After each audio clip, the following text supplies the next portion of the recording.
90% of all businesses fail, and in this video, I'm going to give you the exact formula to make sure your business is successful. My name's Tyler Woodall. I've grown a few different businesses. I've done multiple seven figures online each year, and I have gotten the chance to work with hundreds of companies at this point. We have helped them scale. We've helped generate over $75 million in revenue. So I've seen a thing or two, and I got to thinking about this concept.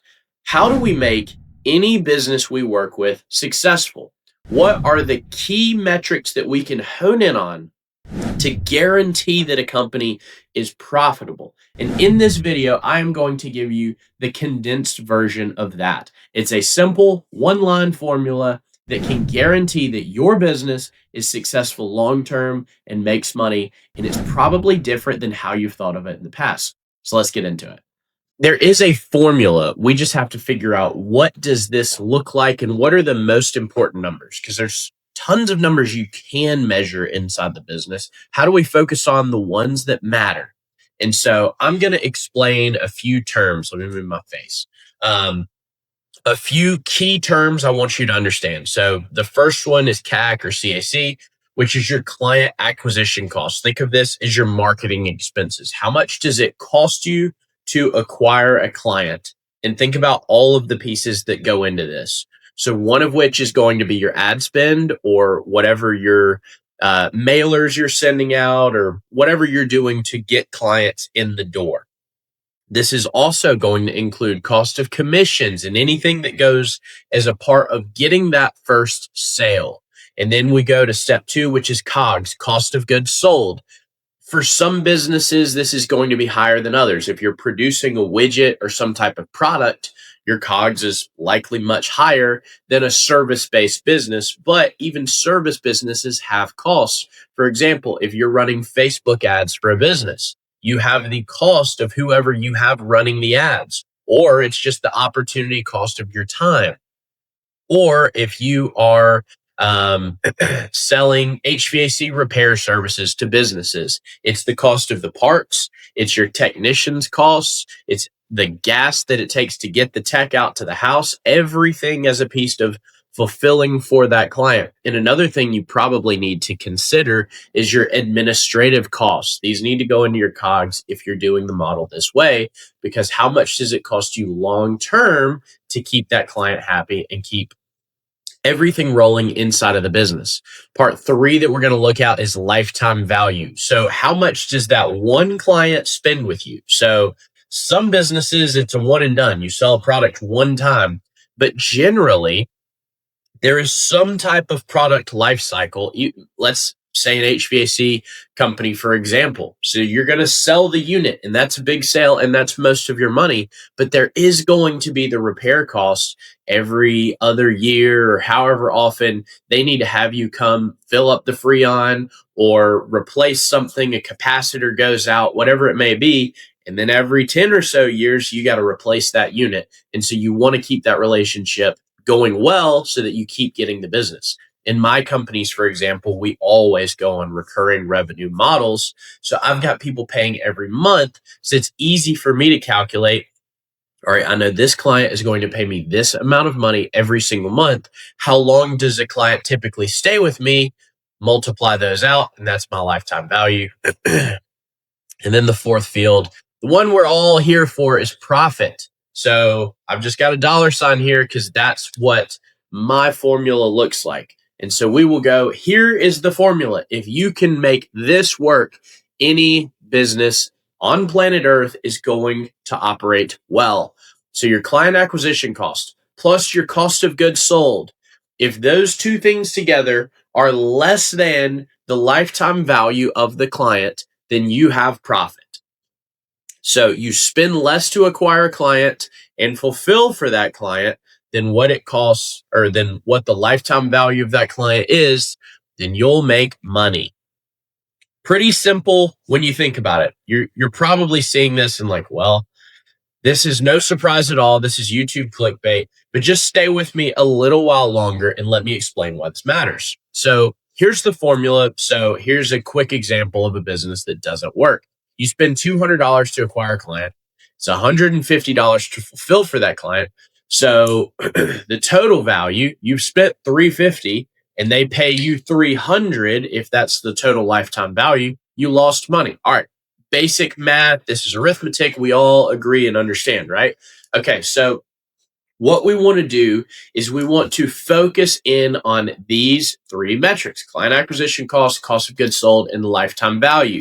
So most likely the piece here that you can't do anything for is cost of goods sold. You probably can't lower your supplies costs and your service costs unless you've got massive economies of scale, unless you grow the business pretty significantly, because as you buy more or service more, you can eventually decrease those costs. Now, AI is here, and this is probably going to help, especially a lot of service-based online businesses. AI is going to be able to do a lot of this, so you can lower your payroll costs. But let's focus on the two that we can control: client acquisition costs and lifetime value. LTV is the lever that you can most easily move. So you've got to think about, how can I get this client to spend more money with me? And so you have to improve your relationship. And my third bullet here is really the one that I want you to focus in on. How do I improve retention long term? And so everybody listens to Hermosi now. I would really recommend his most recent book at the time of this video, $100 million Money Models. It is a way to change how you think about collecting money from the client. How do you improve how much money you're collecting up front? How do you change the relationship so that they keep paying you month over month? How do you add in some type of service benefit long term so that you can increase your LTV? Because by doing this, you're able to increase how much you can spend to acquire that client.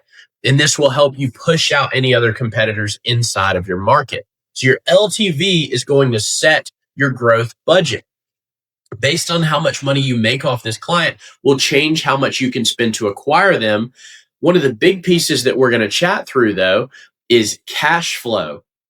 So changing how you accept money, for example, in influencing clients to spend more upfront, for example, getting them to pay in full as opposed to paying month over month, allows you to collect that cash faster so you can then spend more money. Because if this isn't the case, let's say your client acquisition cost is $500 and it costs you $500 to fulfill. So that's $1,000 you spend upfront to get a client.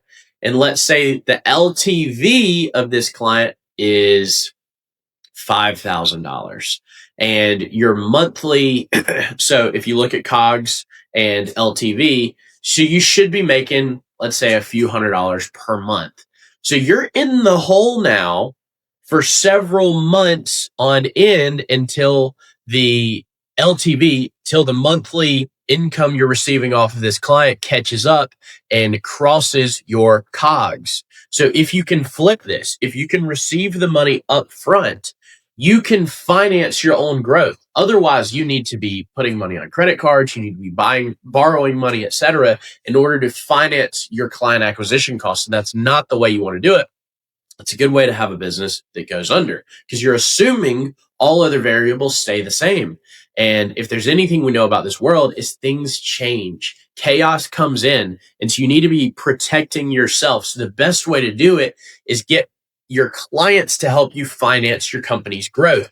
And so by accepting more money up front, changing the way that you're billing, you personally can fund acquiring new clients and growing the business.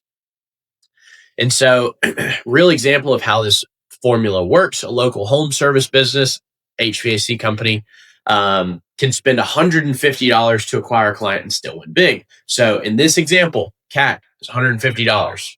The LTV of that client is $1,800. So for example, somebody is probably going to get several service visits. They may get a new unit, etc.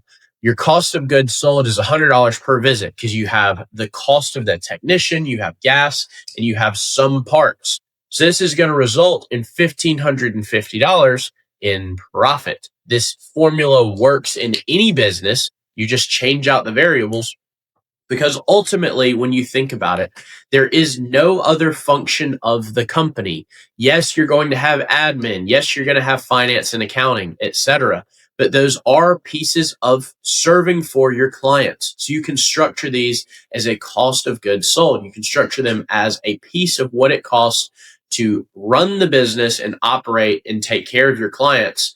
And ultimately, a lot of business owners are doing a lot of things that really don't matter that much. We want to focus in on the few small metrics that move the needle in your business and go all in on those so that you can grow the company. So your action plan today, the first and most important thing you can do is focus in on your LTV. What is your lifetime value of your clients, and what are some creative ways that you can increase this? So if you don't know, plug it into one of the large language models and just ask it, hey, I need you to be Alex Hermosi, Gary Vee, whoever it is that you like listening to online. And I need you to help me come up with ways that I can sell more to my existing clients or increase the lifetime value. And I promise you, one of these tools is going to give you 10 different ideas, and one of them may not be half bad, and you can implement it. You start making more money from these clients. And then calculate your cost of goods sold. What does it cost you to fulfill these clients? You probably know this number pretty close to accurate right now. And now you can figure out how much you can spend to acquire clients.